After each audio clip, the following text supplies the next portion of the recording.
Welcome to the Clone Saga. Saga of the Clone Zone. Fuck! Had one job and then you messed it up. Okay. We literally told you have one shot at this before we I messed up. started. I'm sorry. Welcome to the Saga of the Clone Saga, aka the Clone Zone, a podcast presented by the students of S.H.I.E.L.D. We're reading and talking about the infamous 1990s Spider-Man's Clone Saga story. I am Damone Genta, the new permanent guest star of the Clone Zone. That's right. You can catch me anytime on this episode and the last, maybe a couple episodes in the future. Probably not. This is awful. Joining me today are Billy Knotts, Matt Ford, Michael Speck, and Vincent Faust. Also, instead of a sponsor today, we have an in memoriam segment. Billy, take us away. That's right. Today, we're mourning the loss of our dear friend, Jack, the spider clone that was also a midget and dressed up like the Jackal. We have here the Spectacular Spider-Man, issue 222. Web of Spider-Man, issue 122. Spider-Man, issue 56. And Web of Spider-Man 123. Sadly, this is every appearance of your boy, Jack, in comics. So it's a sad day. Do you want to tell us about your little friend on your shoulder? Who made his appearance last episode? This is the new mascot of the series, Little Ben. Little Ben. I like it. How much did you pay for Little Ben? I don't want to disclose that information. Can we play an over-under game? No. Was it more than $70?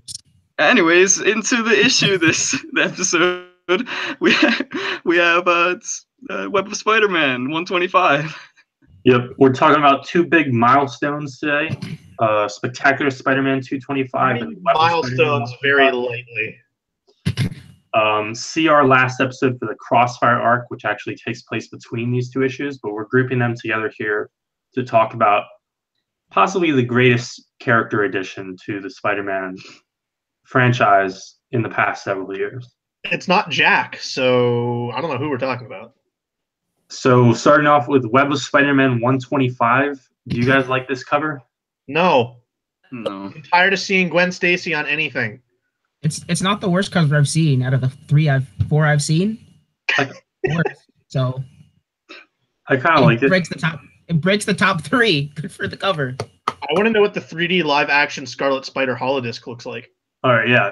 Well, first I want to mention that the cover, it's Pete and Gwen about to kiss, and it's got that stupid heart-shaped Spider-Man icon, which they also used for Annual 21, the wedding issue. And the cover copy says Gwen and Pete are back together again, which doesn't happen. And we're teased a 3D live-action Scarlet Spider holodisc. Yeah. Ooh. What does that mean? I honestly have no idea. Which it's kind of exactly what it sounds like, but not remotely interesting. So they had a stuntman named Scott Leva, I probably pronounced that last name wrong, dress up in the Scarlet Spider costume, and they had a photo shoot. And then they turned those photos into little holographic discs, like the ones that you do like this, like on cards and stuff like that. But it's a disc. And then they glued these little discs to the covers of these issues, that the direct market versions.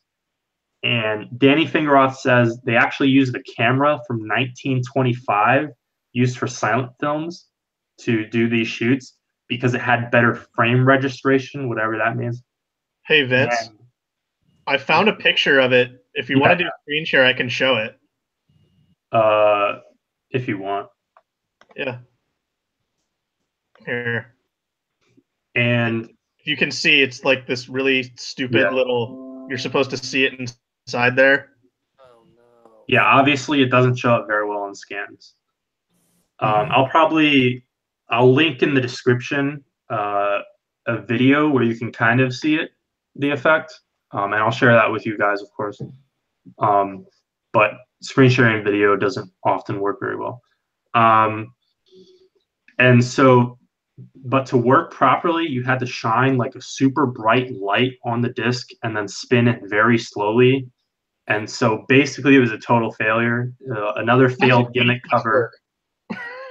Another failed gimmick cover from the Spider-Man office after the overexposed all-white Amazing Spider-Man 400. So that's, unfortunately, in the digital era, we missed out on the holographic disc. What a shame. Get yours today in the back issues bin. So on to the actual issue. We have Terry Kavanagh and Steve Butler, the regular team here. And Pete is trying to clear Ben's name. So he does some research. Mm-hmm. And I guess he breaks into Ben Urich's house. And Ben Urich has like this giant multiple monitor computer system for like police and journalism records. You must get a really nice salary to have that. Yeah, I was kind of impressed by that. Because it's definitely Ben Urich's house or office, because his mysterious nephew comes in shadow. Mm-hmm. Wait, now on one of the pages, all the lettering was upside down. That was intentional, right? Because I found that very annoying. Probably not. What are you talking about? For some reason, on the copy I read, all the lettering was upside down. I had to flip the book. I had to flip it upside down to read it properly. And it was the worst thing ever. I hated it. I have no idea. But yeah, meanwhile, Ben is moping in prison. And Pete is riding the top of a train to suburban Ridgefield Valley, New Jersey. Damone, as someone familiar with New Jersey, do you know anything about Ridgefield Valley? I've never heard of it, but then again, I don't know anything about New Jersey. Okay. I know a little bit about that state as possible. As anyone else. But it's always fun when Pete goes to the suburbs. There's that classic Amazing Spider-Man 267 by Peter David, When the Commuter Cometh, which Spider-Man Homecoming actually lifted a bit from that. And I learned in looking into that actually during that suburb scene in Homecoming, one of the license plates on a truck says ASM 267 as a homage to that issue. But they don't really do much in this issue. Like, we don't get like Pete shooting his web and being like, oh, there's not a fucking skyscraper there. But that's fine. You're never gonna be better than that issue. And then he questions whether he may have settled down in the suburbs if he stayed with Gwen. She had died. I thought that was kind of weird, but it's kind of interesting dwelling on it, I guess. And he's out in the suburbs because he's tracked down a home under the name Miles Warren. Well, under the name Warren Miles. Yeah. Because he changes his name, but it's a very bad cover-up. I mean, I didn't know who it was. Gwen's fake name is better. I spent his entire issue completely confused about whether the writer just forgot what Miles Warren's name was, or if he had a false name. Because Gwen still calls him Miles, but he comes. Well, Gwen says they both changed their names, because didn't she change her name to Joyce Delaney? Mm-hmm. Well, sort of. But yeah, I mean, it makes sense within the context, because even if they change their name, they're gonna probably call each other their real names in private. But yeah, he's looking into this because the timeline doesn't add up, because there was the Jackal's fake death. Well, we now know as a fake death, and then his whole regeneration period, and he knows that he's this green furred guy that he's run into pretty recently. And this property, it's got fresh paint, it's got 2 cars, it's got advanced security, and it's got, what was it, banana muffins or something? Yeah. Something like that.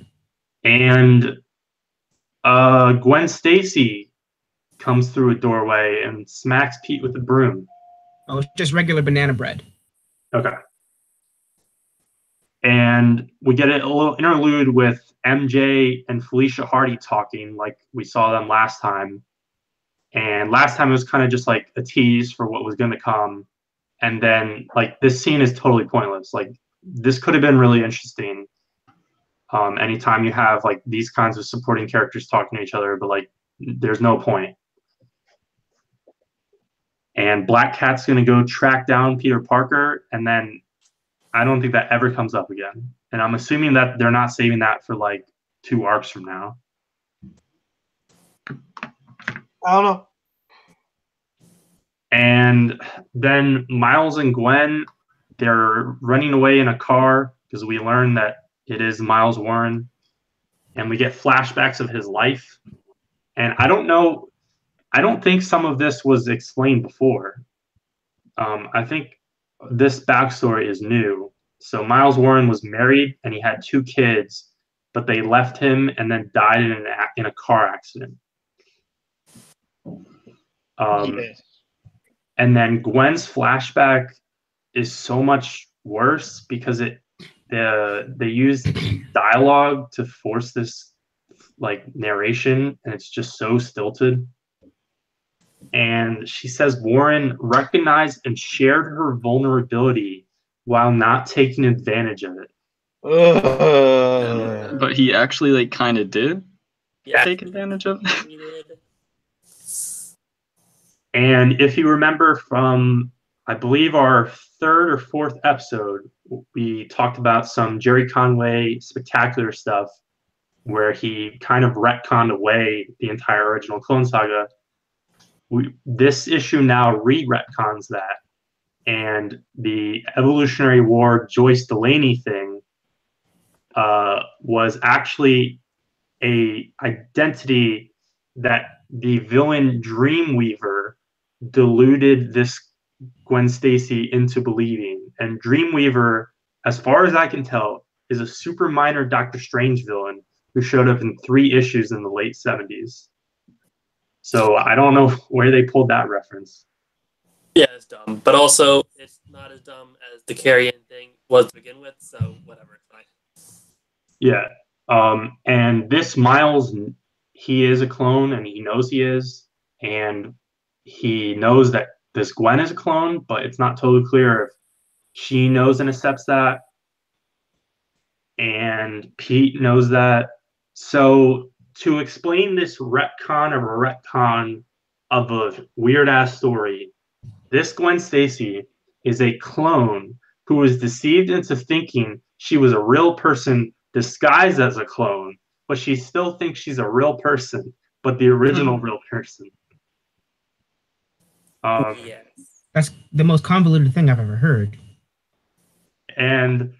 But then things turn for the worse, and we have turn for the better, I should say, because we have the first appearance of the new Green Goblin and some nice shadowed scenes, and then a half-page little pop spread. Hold on, before we talk about that, did we talk about the way Peter is sitting on this desk with his legs completely up, like his knees are past his shoulders? He's slouched over on top of this desk like a freaking monster.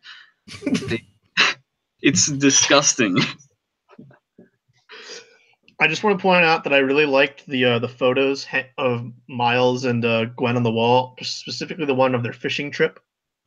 Yeah, well, I didn't understand this later because like there's one that definitely has a kid in it, and so I don't know if Miles Warren kept up photos of his old real family.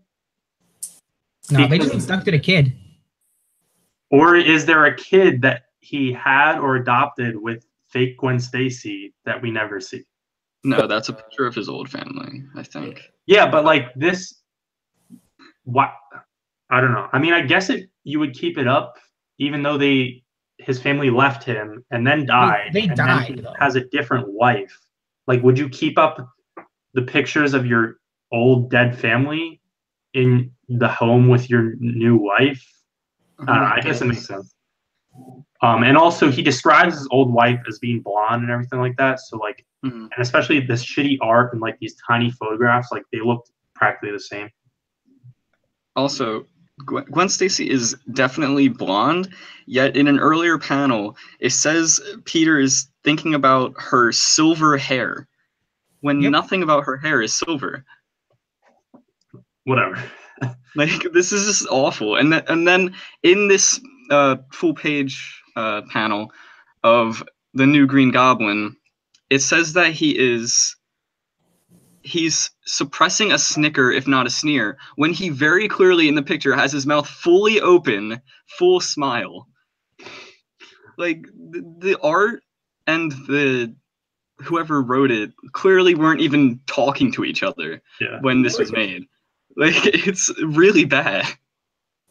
But things are about to get even more ridiculous because, of course, Miles and Gwen, in their escape, they go to the George Washington Bridge. And it is acknowledged as the George Washington Bridge here. Bridges are the safest place when you're running away from someone. Not if you're Gwen. And the Green Goblin grabs Gwen Stacy, brings her to the top of the bridge, and they don't, like, we learn later that he's, like, totally, like, kind of trying to be a good guy and stuff like that. But, like, why is he grabbing Gwen Stacy, and why does he bring her to the top of the bridge? It's the safest place for her. Yeah. Not if you're Gwen. And Miles pulls a gun out of his glove box and just starts fucking, like, shooting, like, 20 shots. I was happy, though, that at least Pete acknowledges how fucking ridiculous this whole scenario is. He's like, God damn it, I'm at the bridge. Gwen Stacy's back. There's a Green Goblin here. He saved her this time, though. Yeah, he saved her based on his experience, which this is like... He learned from his mistake. The third time this has happened where he saved someone else in the same scenario. This is... Keep going with the tally. But Miles falls in the river, and he has his clone degeneration, which, like, is it, like, water activated? Like, does he not take showers? Did it have to do with the impact of the fall? Yeah, I think it's the impact. He kind of splats. No, it was the shock that killed him. It was beauty that killed the beast. And that's basically the end there. Gwen realizes... Gwen walks off, and then I guess she realizes she's a clone. And we see the Green Goblin, he fucks off too, and he mentions power and responsibility, so maybe he was trying to help, but that really doesn't explain anything he did in this issue at all. And then, oh my god, this backup made me want to crawl into a hole. This backup here, it's called Shining Armor, and we've got Terry Cavanaugh on just plot, script by Mike Lackey, and we've got Todd Smith and Jimmy Palmiotti on art.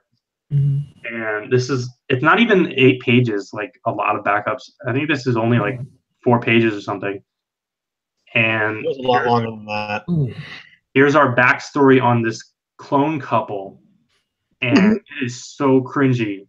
Miles is described as the knight to Gwen's princess, and the continuity was also slightly confusing to me. Like, I guess after Evolutionary War, she read Peter's book about Spider-Man and, like, realized who she was and that she was a clone, but maybe not. And Miles tracks her down. This Miles clone tracks her down, and apparently their whole relationship is like this fucked up, like, role play that the Jackal set up while he went into his regeneration tube thing to watch porn. This is my kind of porn.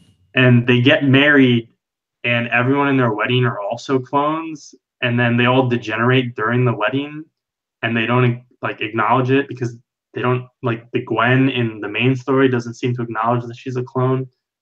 And then it just, like, that's the final panel. And it's so fucking creepy, and I don't know why this was a story that needed to be told. Also, in it, it describes Gwen's eyes as green, and they are very clearly blue in the picture. It's so weird, because it's like it's explaining, it's like it's furthering this, like, creep dynamic between Miles Warren and Gwen, which, like, that's fine. But, like, honestly, these, like, 4 pages, like, slightly try and justify it. Like, that's the feeling I got from the scripting, where it's like they're in love, and there's, like, this, like, romantically shot panel of them kissing and, like, getting engaged, and I'm like, why am I reading this? It's so weird. Yeah, it's gross. I second that. But then we move on to my favorite issue of these two episodes. Shut up. Spectacular Spider-Man 225, introducing the new Green Goblin. And I will say, I don't know. We're very split on Sienkiewicz and Buscema, which we'll get into plenty in a second. Split. We're the only one that still likes him. What did you guys think of the cover, which is not by them? It's by Scott McDaniel. Top three. What's going on with the Green Goblin's face right here? What's going on with that? It's bad. I love the cover. This is a top 3 cover for me. Yep. Had another Top 3 within these 4? Yeah, within these 4. Top 3. That's not good. Yeah, I like the cover by classic Nightwing and Batman artist Scott McDaniel. So the issue itself, Scott McDaniel. The issue itself, we have Tom DeFalco, Sal Buscema, and Bill Sienkiewicz. And just like we've seen like 10 times in this Clone Saga, the plot here is that homeless people are being murdered. Now they're being lit on fire. Yeah, it's pretty fucking brutal. This time it's some mysterious guy who's just lighting them on fire, and he has some laughing thing. Well, because no, they're trying to convince you that they're trying to trick you into thinking this is the Green Goblin. Yeah, but they never like explain the It's laughing. very clearly not a goblin motif. Well, no, because we don't know shit about this new Green Goblin. This issue claims to be introducing the new Green Goblin. This dude's hair is so fucking stupid. It actually looks like the Green Goblin's hood when you have it silhouetted like that. So like, fair, I can see that. He has a ponytail like a 1960s hippie. And then we get a cemetery scene of Pete visiting the graves of Harry and Norman Osborn. And he gives us like a 1.5-page crappy inner monologue recap. And then we get a Jackal interlude, and he doesn't really say anything important. He's kind of just in the background of this whole issue. yeah, he's just fucking naked and destroying vials of chemicals. But the best part about this Jackal page is that all he really wants to be doing is watching the newly debuted Star Trek Voyager. Yeah, and also eating pizza. Yeah, so the cover date on this issue is June 95. Star Trek Voyager debuted in the beginning of 1995. Which one was that? Was that with Janeway? Yeah, it's with Captain Janeway, the first starring female captain in Star Trek. This is also What the show on Discovery has a female captain too. This is also the page where Miles is concerned there might be somebody else doing his clone thing, and he says, "Do I have a secret competitor, a valiant dark horse who's intent on ruining my image?" So Tom DeFalco throwing some shots at up and coming, well, not really up and coming at this point, fellow publishers, Valiant, Dark Horse, and Image. It's gross. I would say 2 of those companies are currently publishing, well, at the time, were publishing better comics than the Clone Saga. Not necessarily better than Marvel's entire line, but... Was Mignola Hellboy going on at that time? I don't think Hellboy's out yet. I really have no idea. I thought Hellboy was like 98, but I'm probably totally wrong. But regardless, I'd take Dark Horse and Valiant books over this shit. We know you'll take the Valiant books over this. Well, fuck. Actually, I don't know. I don't want to say too much because I'd have to go back and figure out what Valiant was actually doing in 1995. Because Shooter's probably gone, so it's probably shit. And I'm certain Image is shit in 1995. Spawn, though. Yep, Spawn's probably on like issue like 20. Yeah. Fun.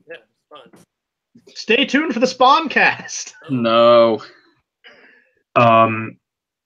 Also, Jackal, like, he's like frustrated and he's confused on this whole goblin thing, but like he doesn't totally address that I mean, I guess it's implied, but he doesn't totally address like, oh yeah, this motherfucker also killed this girl that I'm obsessed with.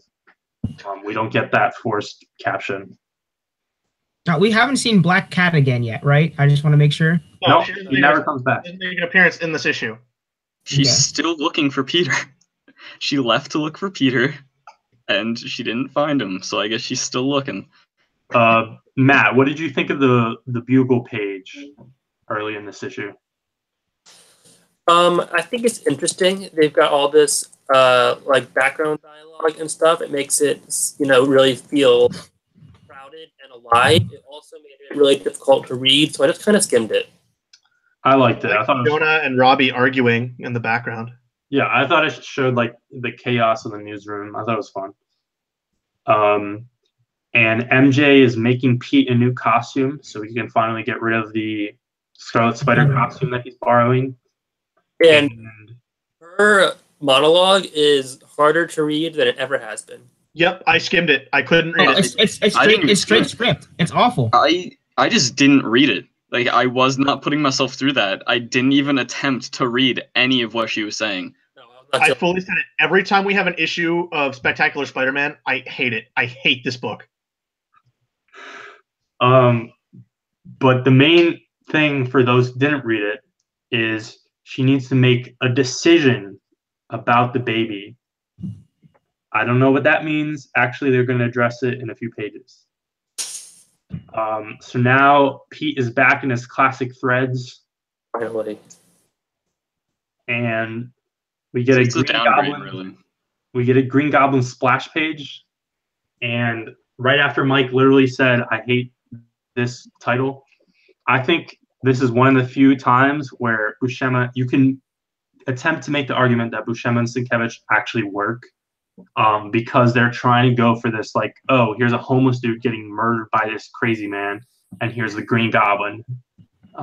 So you can say, like, that kind of, like, horror vibe of Sienkiewicz's inking slightly works here way more than, like, if it's fucking, like, Judas Traveler, like, teleporting around. I agree. I think these couple pages look pretty good. Yeah. Except And Green Goblin looks like shit. the Green Goblin, he sneaks up on another homeless dude and says he's just going to hover near him and wait. And so maybe he's trying to be a good guy, but then Spidey comes along and there's a totally understandable misunderstanding fight. And Green Goblin has his own little set of quips. And he actually tries to partially explain himself to Peter. Mm-hmm. But it doesn't really work. I don't know what he expected when he put on the Green Goblin. Yeah, I mean, he at least acknowledges that. He's like, oh yeah, I'm wearing a Green Goblin suit. He probably thinks I'm fucking insane. There's all this commotion in the restaurant, and in one of the panels it looks like Spider-Man straight up kicks this dude's head into a bowl of soup. But also, my favorite part is that there's this really fucking ugly looking guy that's still contently eating his food because he just doesn't care. I let the guy go and check, please. Where's my check? Yeah. But it turns out the killer is Fire Fist, and not literally. This isn't literal, but he describes himself as a sanitation worker who specializes in incinerating trash. And this is amazing. They're like, we've got this guy, his fist's on fire. What are we gonna call him? Fire Fist, which, by the way, is definitely my porn name. That's your porn name? That's what you're choosing? Oh my god! Yes. The connotations of that name. Oh Jesus! And so this guy has bandoliers across his body, and he has these like Shatterstar style Rob Liefeld shoulder pads. But he doesn't use a gun or anything. So like I don't understand his design at all. Earlier in I think he says that he's ex-military later on. Yeah. But like he doesn't use the gun, and that's definitely not a military uniform either. You don't know that for sure. But I feel like honestly, because when I initially read it, I missed on that Image Valiant Dark Horse dig. So I'm thinking maybe this character design might be part of that shots fired. Because that's what I got out of this guy. He looks more like an image character.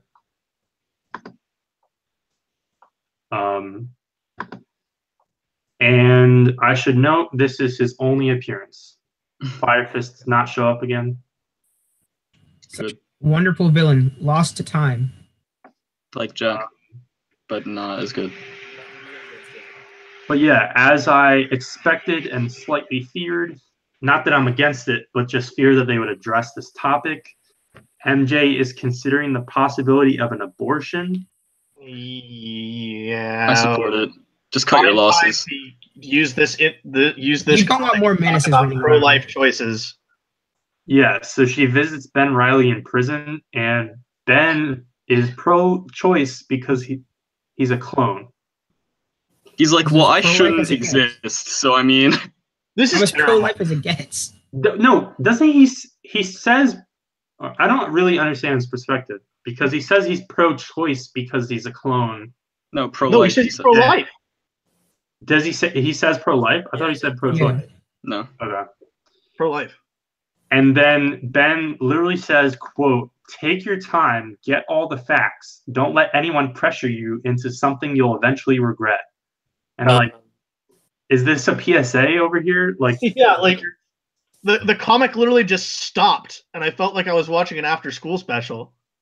I will say, as much as you would think this would be the opposite, Chuck Dixon dealt with abortion way, way better in his Robin series when Spoiler got pregnant.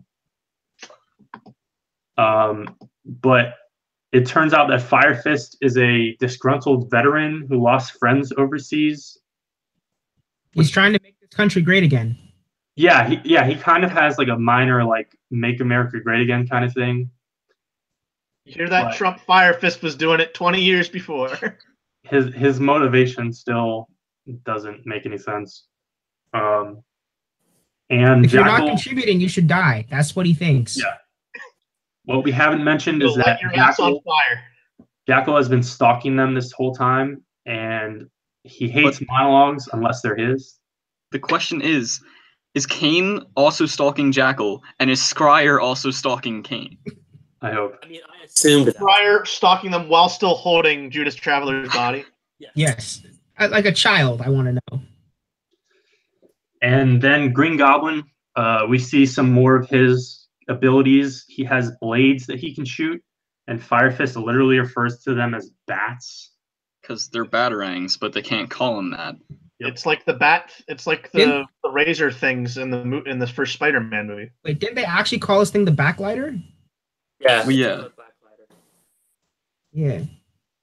He also has a special laugh which affects people's minds. That's so dumb. Which was that so stupid. I don't think that was a thing that like Norman and Harry had prior to this. No. I like it because it makes him different than the other ones. It's at least something. A sonic laugh that rattles your brain. I like it. Yes. And then Robertson and Jameson, their argument over covering the Peter Parker trial reaches a boiling point, and they're probably going through with it, which we'll get to in a second. And then things just kind of resolve. Spidey beats up Fire Fist and leaves him for the cops. Green Goblin escapes. And then I question this moment. Pete has a spider sense triggered by the Jackal in the vicinity, which he doesn't know it's the Jackal. But he chooses to ignore it because he's had enough for the day. And is that That's what a real hero does. No, honestly, ignore your problems. As much as I hate Peter, this is kind of out of character for him. Yeah. Like he's a shithead, but he always fucking acts on his spider sense. Like if something triggers it, he's like, "Nah, I gotta take care of this. Fuck MJ. I can go without seeing her for like days at a time. I do it like literally constantly." But this one instance, he's like, "Well, I guess I gotta talk about her aborting our child." So.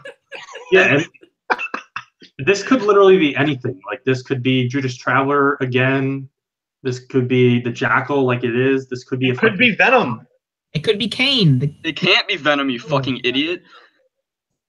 Venom doesn't activate his spider sense. I will murder you if you ever say that again. But then If you were paying attention, Billy, I'm happy. Matt may be happy because the epilogue is Peter Parker coming home to the Jackal. And who is this Peter Parker? I don't know. I hope it's my friend. don't. God damn it! I hate this. Maybe it's the real Peter Parker. Maybe he turned around. So to find out who that Same coat too. tune in next episode. But also I have to point out another discrepancy in the art, because that's my thing now. Green Goblin loses his right glove, but then at the end he's missing his left, and he has his right one. So fuck anyone who works on Spider-Man. Overdose on ibuprofen. Yes. So the cover by Scott McDaniel, he and Tom DeFalco would actually start a Green Goblin ongoing series in a few months, which lasted 13 issues. And I kind of love it. I think it's a nice little unexpected gem of the 90s. He has his own Uncle Ben. He's learning to be a hero. I like it. I recommend it. There's a trade of it. I think it's called Green Goblin, A Shade of Green. Ooh.